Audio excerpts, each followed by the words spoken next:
When Taylor Swift announced the Bolter edition of her 11th album, The Tortured Poets Department, some fans theorized that the song was about a specific photo of her ex-boyfriend Joe Alwyn.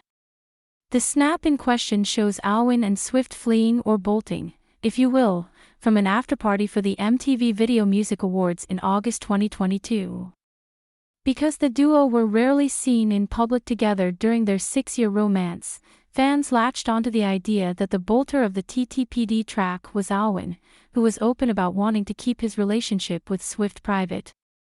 While the bolter certainly could be a nod to Alwyn, there's someone else who's a more likely inspiration for the song, Adina Sackville, an Edwardian-era socialite who was known for bucking convention and having several husbands. She's not named in Swift's song, but her nickname was the Bolter, and there are a few lyrics that hint Swift has heard of Sackville.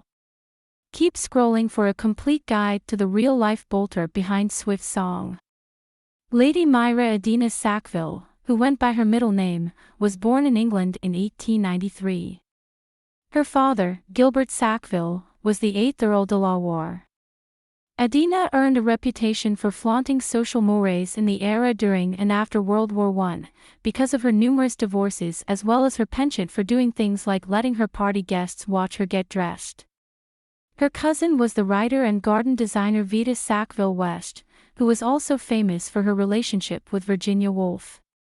Adina married her first husband, David Ewan Wallace, in 1913. The duo were at one time very much in love, but as World War I forced them apart, their relationship struggled, and they divorced in 1919. Adina soon married her second husband, Charles Gordon, and the pair went to live in Kenya. Wallace, meanwhile, raised his and Adina's 2 sons. Following her split from Gordon, Adina married and divorced 3 more husbands, Jocelyn Hay, Donald Carmichael Haldeman, and William Vincent Soltow. Her personal life remained the subject of society gossip throughout the 1920s and 30s, even as social conventions relaxed somewhat. In 2008, her great-granddaughter Frances Osborne wrote a book about Adina titled The Bolter. The title references Adina's nickname, which she earned because of her habit of bolting from her husbands.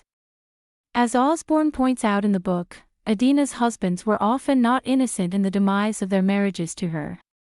Both Wallace and Hay engaged in affairs while they were married to Adina, who often knew her husbands were stepping out on her. Adina died in 1955 at age 62. Adina became associated with the nickname The Bolter because of the novelist Nancy Mitford, who based a character on her. Mitford's books The Pursuit of Love, Love in a Cold Climate, and Don't Tell Alfred feature a woman known as the Bolter, who flees to Kenya where she gets involved in hot stuff. The Bolter of the books also marries a younger man and is known for dressing very well. Osborne didn't know Adina was her great-grandmother until she was a teenager.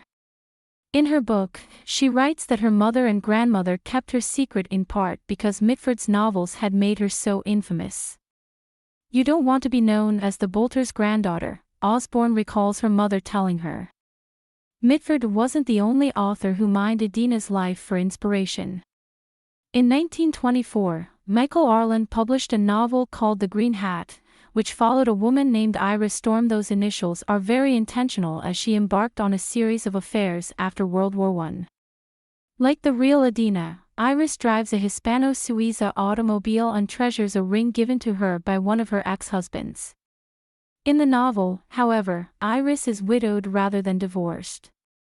The Green Hat was adapted into the 1928 film A Woman of Affairs starring Greta Garbo, but the book was considered too risque in the United States and references to it were removed to avoid clashing with the censors. Garbo's character is instead named Diana Merrick. Swift's The Bolter seemingly references both the real Adina and the character in Mitford's novels. Splendidly selfish, charmingly helpless, excellent fun till you get to know her, Swift sings in the first verse. Then she runs like it's a race behind her back, her best mates laughed and they nicknamed her the Bolter. In the chorus, Swift describes a woman fighting with a lover who might not necessarily be the best choice for her. Started with a kiss, oh, we must stop meeting like this, but it always ends up with a town car, speeding out the drive one evening, the lyrics read. Ended with the slam of a door, then he'll call her a whore, wish he wouldn't be sore, but as she was leaving it felt like breathing. Swift also references some things that would be very familiar to socialites of the early 20th century, trophy hunting and horse racing.